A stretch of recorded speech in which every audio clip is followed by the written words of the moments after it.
तो चलिए सीधा इसमें गोता लगाते हैं। नवी मुंबई, हम सब जानते हैं कि ये इलाका कितनी तेजी से डेवलप हो रहा है। हर तरफ कंस्ट्रक्शन, ऊंची ऊंची चमकती इमारतें।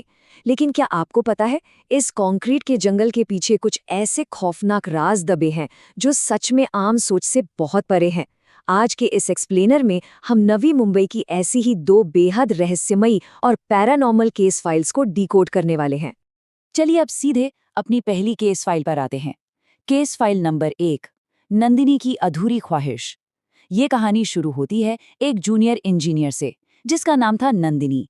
ये नवी मुंबई की ही एक कंस्ट्रक्शन साइट पर काम कर रही थी। उसका करियर, उसकी जिंदगी, सब कुछ बस एक नई और खूबसूरत उड़ान भरने ही वाला था। और ये देखना बहुत दिल तोड़ने वाला है कि कैसे एक ही दिन में सब कुछ खत्म हो गया। नंदिनी का वो आखिरी दिन, सुबह का टाइम था। वो अपनी शादी की सालगिरह को लेकर सुपर एक्साइटेड थी। अपने पति विनोद के लिए एक बढ़िया सा सरप्राइज प्लान कर रही थी। दोपहर में वो रूटीन के हिसाब से अपनी साइट पर एक दीवार में आई दरार को चेक करने गईं। और फिर शाम होते होते एक भयानक हादसा हो गया।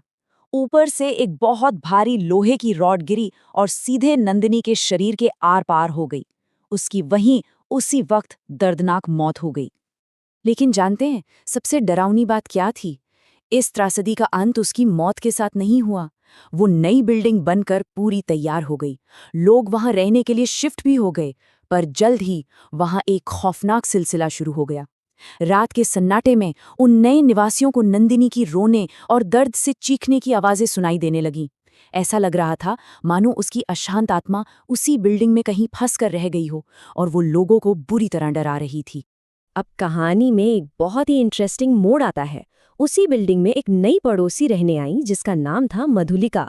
पर मधुलिका कोई आम इंसान नहीं थी, बल्कि वो एक मीडियम थी।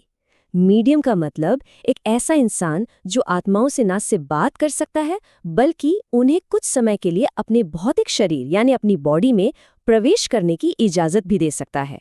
मधुलिका ने भी नंदिनी की वो बेचैन और रोती हुई आवाज सुनी और उसने उस आत्मा से संपर्क साधने का फैसला किया। जब मधुलिका ने आखिरकार नंदिनी से बात की और उसकी इस बेचैनी का कारण पूछा ना, तो जो जवाब मिला ना, वो सच में दिल झकझोर देने वाला था। नंदिनी की आत्मा ने रोते हुए कहा, मैं अपने पति को अपने हाथों से खाना खिलाना चाहती थी। बस यही वो एक छोटी सी लेकिन बेहद इमोशनल और अधूरी ख्वाहिश थी जिसने उसे दुनिया से जाने के बाद भी यहाँ बांध कर रखा था। इसके बाद मधुलिका ने नंदिनी की आत्मा को मुक्ति दिलाने के लिए पूर्णिमा की रात एक खास अनुष्ठान या कह लीजिए रिचुअल किया। इसके स्टेप्स बिल्कुल साफ थे। फर्श पर एक पेंटाग्राम बनाना, कुछ खास किस्म के पत्थरों को सही जगह रखना, एकदम गहरे ध्यान में जाना और फिर आत्मा को अपने शरीर में आने के लिए इनवाइट करना। और सच बताऊं तो ये चीज बहुत ही शानदार तरीके से दर्शाती है कि भौतिक और आध्यात्मिक दुनिया आपस में कैसे जुड़ती हैं। इस रिचुअल का जो एंड था वो एक बहुत ही भावुक विदाई के रूप में सामने आया। मधुलिका के शरीर के जरिए नंदिनी की आत्मा ने आखिरी बार, जी हाँ बिल्कुल आखिरी बार, अपने पति विनोद को अपने हाथों से खाना खिलाया। सोचिए ये कितना इमोशनल मोमेंट रहा होगा। इसमें उस अधूरी प्रेम कहानी को फाइनली एक क्लोजर दिया और आखिरकार नंदिनी की आत्मा हमेशा के लिए शांत होकर इस दुनिया से विदा हो गई। तो ये थी हमारी पहली केस फाइल। अगर हम इसे एनालाइज करें तो ये एक आत्मा का प्यार और पूर्णता के जरिए शांति पाने का एक बहुत ही अच्छा उदाहरण था। लेकिन अब जो हमारी दूसरी केस फाइल है ना, वो इसके बिल्कुल ऑपोजिट है। ये केस उन भटकती आत्माओं के बारे में है जो काले और भयानक रहस्यों की वजह से हमेशा हमेशा के लिए एक ही जगह पर कैद हो जाती हैं। और ये है हमारी केस फाइल नंबर 2, बंद घर का खौफनाक सच। ये कहानी है व्यास परिवार की, जिसमें अनीता और उनकी बेटी प्रिया शामिल हैं। आपको बता दूं, ये केस पहले वाले से कहीं ज्यादा गहरा, स्याह और डरावना है। तो हुआ यूं कि शुरुआत में सब कुछ एकदम नॉर्मल लग रहा था। सुशीला नाम की एक पड़ोसी थी जो रोजाना अनीता से बात करती थी, और बातें भी कैसी, बिल्कुल आम बातें, जैसे अरे आजकल के बच्चे भी ना, मतलब ये नॉर्मल लाइफ का इतना बेहतरीन दिखावा था कि किसी को रत्ती भर भी शक नहीं हुआ कि भाई उस घर के बंद दरवाजे के पीछे असल में चल क्या रहा है। लेकिन इस एकदम शांत दिखने वाले घर का पर्दाफाश तब हुआ जब वहां एक चोर घुसा। ये चोर पार्किंग की दीवार फांद कर ऊपर चढ़ा। उसने एक तार की मदद से खिड़की खोली और अंदर घुस गया। उसे लगा कि चलो घर खाली है, कुछ माल मिलेगा, लेकिन अंदर उसे जो मिला उसने उसके होश उड़ा दिए। वहां 2 सड़ चुकी लाशें पड़ी थीं। वो इतना ज्यादा डर गया कि उसने कुछ नहीं सोचा और भागकर सीधा पुलिस स्टेशन पहुंच गया। पुलिस वहां पहुंची, इन्वेस्टिगेशन शुरू हुई, लेकिन जब फॉरेंसिक रिपोर्ट आई तो पूरी पुलिस फोर्स सन्न रह गई। रिपोर्ट की जो सख्त आंकड़े थे ना, उनके मुताबिक अनीता और प्रिया की मौत को पूरे 6 महीने बीत चुके थे। अब इस स्लाइड के बारे में जो बात सबसे ज्यादा दिलचस्प है वो ये है कि यहाँ एक ऐसा विरोधाभास पैदा होता है जो आपके दिमाग को सुन कर देगा। जरा सोचिए, अगर वो दोनों 6 महीने से मर चुकी थीं, तो ठीक 1 दिन पहले ही पड़ोसियों ने उनसे बात कैसे की? कैसे मुमकिन है ये एक ऐसा रहस्य था जिसने पुलिस के भी पसीने छुड़ा दिए थे। इसी रहस्य को सुलझाने के लिए पुलिस ने स्टेक आउट यानी घर के बाहर पहरा देने का फैसला किया। इंस्पेक्टर और एक हवलदार रात को जीप में बैठे थे और टाइम पास करने के लिए वो सांप सीढ़ी का खेल खेल रहे थे। लेकिन तभी कुछ ऐसा हुआ जो होना नामुमकिन था।